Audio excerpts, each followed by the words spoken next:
In this section, we are going to see some important stuff on exponents. Okay, let's consider a power x times b power minus y. When we give answers for the problems on exponents, always we'll be giving answers with positive exponents. But always we cannot get the answers with positive exponents. Sometimes we'll be getting answers with negative exponents. Even if we get negative exponent, we have to make it as positive. How? Let's look at this example. Here in this product of a to the power of x and b to the power of minus y, the second term b to the power of minus y is having negative exponent, that is minus y. Now my aim is to make this negative exponent as positive. How? It's very simple. What I need to do is how to move this b to the power of minus y to denominator. So whenever I move the terms from numerator to denominator or denominator to numerator, I have to change the sign of the exponent.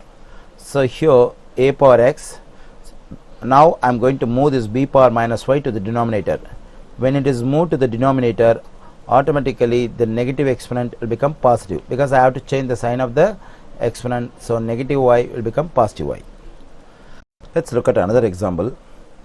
A to the power of minus m. Here the base is a and the exponent is minus m.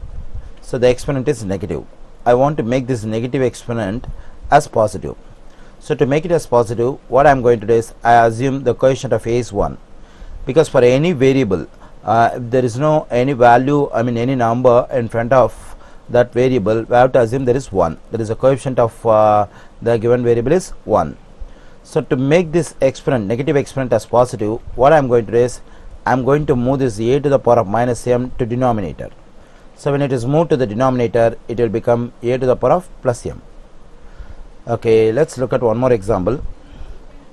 Let us consider a to the power of minus 1. So here we can assume there is 1 in front of a.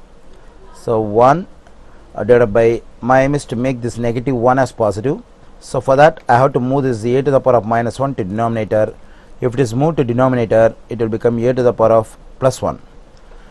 Usually if the exponent is 1, we will not mention it, so we can simply say a. Even if I say a, so it will be understood that there is exponent 1. So a power minus 1 is equal to 1 by a. So like that we can write 3 power minus 1 is equal to 1 by 3. 5 to the power of minus 1 is equal to 1 by 5. Let's look at the next stuff on exponents. Here we have the base a and the exponent is 0. For any term, if the exponent is 0, its value will be 1. So not only for the base a, for example, let us consider 3 to the power of 0. Here the base is 3, but the exponent is 0. Once the exponent is 0, its value will be 1. Even if I have like 10,000 to the power of 0, its value will be 1. So because the exponent is 0, so we may have any base, but if the exponent is 0, so the value of such term will be 1. Let's look at the next stuff on exponents. Let's consider x divided by y whole to the power of minus m. Okay, here what I am going to do is I am going to change this negative exponent as positive. That is, I am going to change minus m as positive m. Whenever I change the sign of the exponent, what I need to do is I have to get a reciprocal of the base. Here the base is x divided by y, so I must be getting a reciprocal of x divided by y. That is, I change the sign of this exponent as positive. That is, I'm going to take minus m as plus m. So now what I need to do is I have to take reciprocal of x divided by y, then I'll be getting y divided by x. Okay, let's look at an example. 5 divided by 3 whole to the power of minus 2. Okay, here the base is 5 divided by 3 and the exponent is minus 2. I want to find the value of this one. Okay, to get the value of this one, the first step what I am going to do is I am going to change this negative exponent as positive. Then it will be plus 2. So when I have changed the sign of the exponent, whenever I change the sign of the exponent, I must be getting reciprocal of the base. Here the base is 5 divided by 3, So I have to get reciprocal of this one, then it will be 3 divided by 5.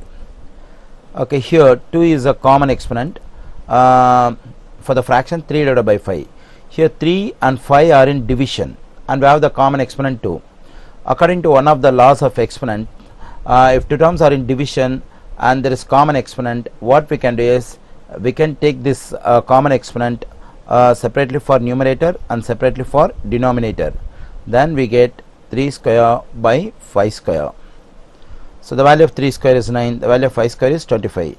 Finally, the value of 5 by 3 whole to the power of minus 2 is 9 by 25. Let's look at another example. 1 divided by x whole to the power of minus 1. Here I am going to change this negative exponent as positive. That is, I am going to make this negative 1 an exponent as positive 1. If I change the sign of the exponent, what I need to do is I have to get reciprocal of the base. That is, I have to get reciprocal of 1 by x, then it will be x by 1.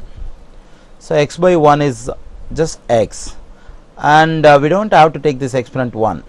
So whenever the exponent is positive 1, we don't have to mention, because even if we don't mention, the exponent will be understood as 1. So 1 by x whole to the power of minus 1 is equal to just x. Let's look at the next of one exponents.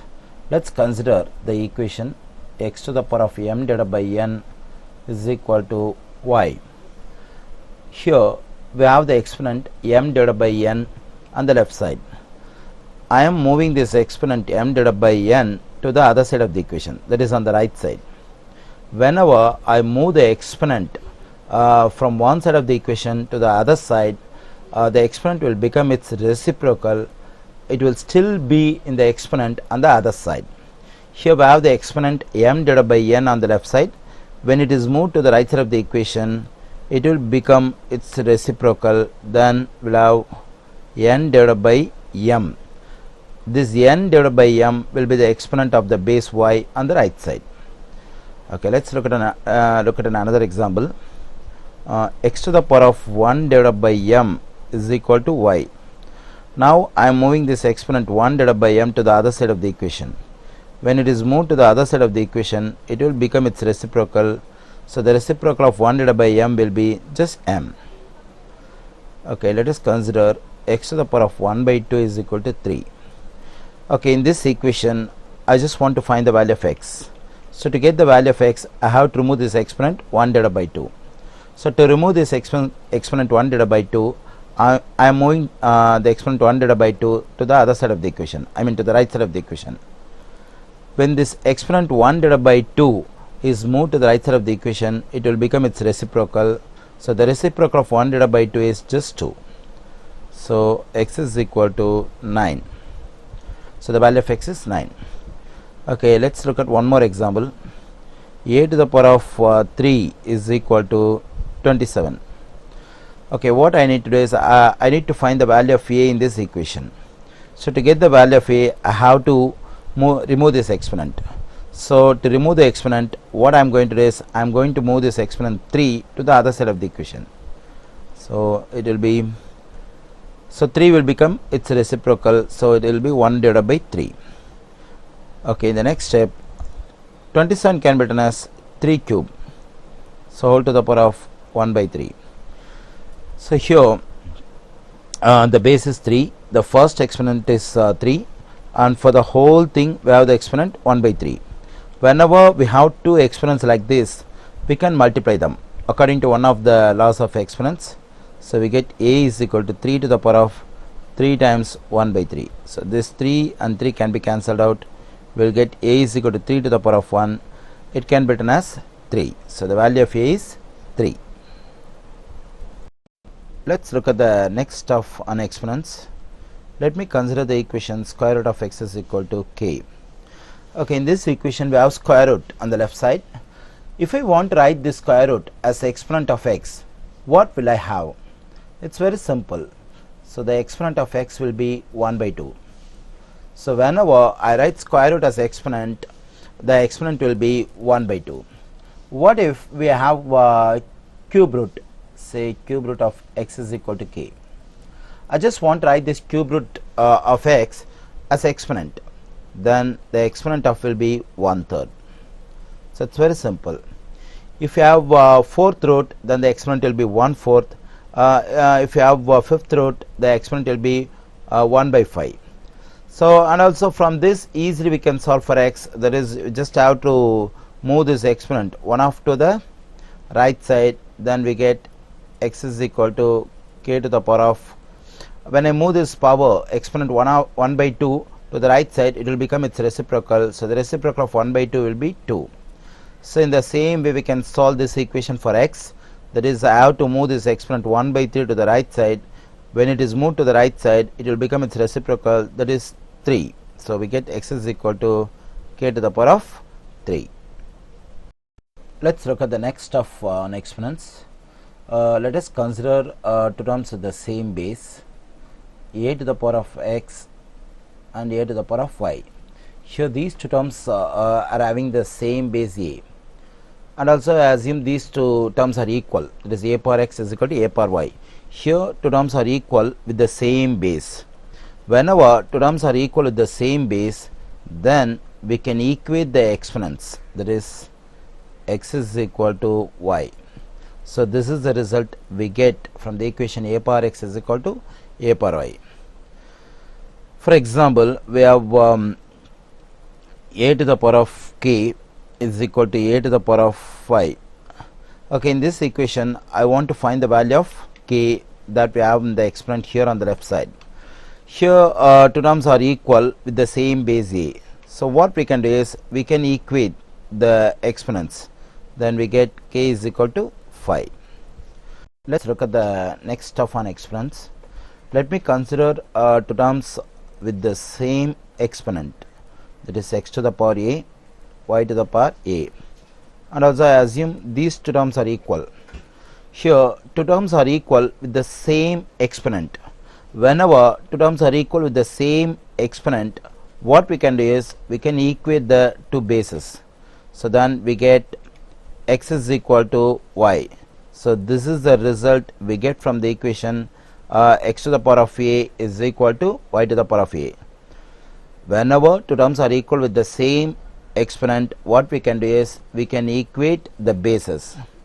Okay, let's consider this example. K to the power of n is equal to 2 to the power of n.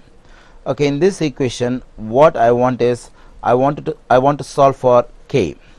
Here k power n and 2 power n, both of them are equal with the same exponent n. So if two terms are equal with the same exponent, what we can do is we can equate the bases. Then we get k is equal to 2. Let us look at the next stuff on exponents. Let me consider minus 3 whole square and minus 3 square. What is the difference between these two? Here in the first one we have the exponent 2. This exponent 2 is applicable for all the stuff inside the brackets. That is, this 2 is applicable, this exponent 2 is applicable for both minus sign and also for 3. Here in the second one, the exponent 2 is applicable only for 3, not for this negative sign. Okay, let's find the value of both negative 3 whole square and negative 3 square. Okay, here I have already said this exponent 2 is applicable for both minus sign and 3. So we have to write minus 3 2 times. We have to multiply them. So minus times minus will become plus, 3 times 3 will become 9. So the value of minus 3 whole square is equal to 9, that is plus 9. Here the exponent 2 is applicable only for 3, not for minus. So this minus should be taken as it is, and we have to write 3 2 times. So minus 3 times 3 is 9. So the value of minus 3 square is equal to minus 9. So this is the difference. So if you have bracket and then exponent, the exponent has to be applied for all the stuff inside the brackets, but if you have exponent without brackets, the exponent has to be applied only for the base. Okay, so let's look at some other stuff like this.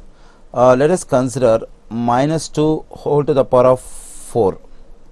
What's the value of minus 2 whole to the power of 4? So here the exponent 4 is applicable for all the stuff inside the brackets. That is, it's applicable for both minus sign and also for this 2. Then we have to write minus 2 4 times. Then I get minus times minus will be plus, plus times minus will be minus, minus times minus will be plus.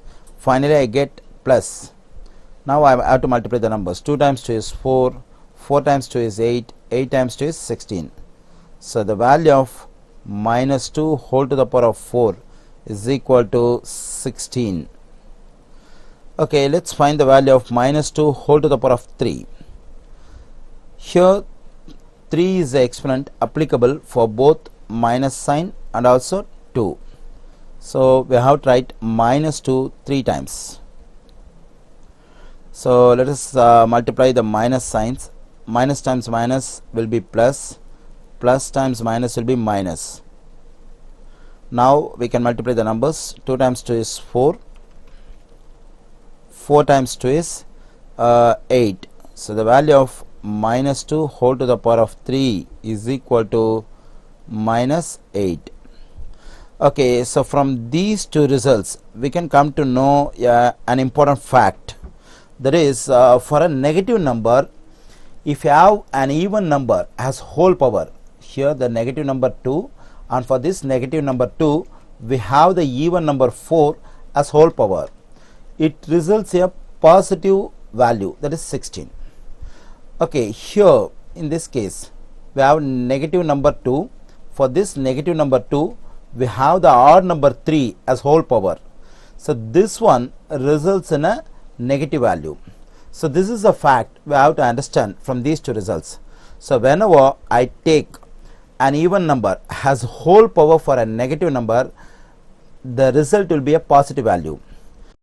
If I take an odd number as whole power for a negative number, the result will be a negative value.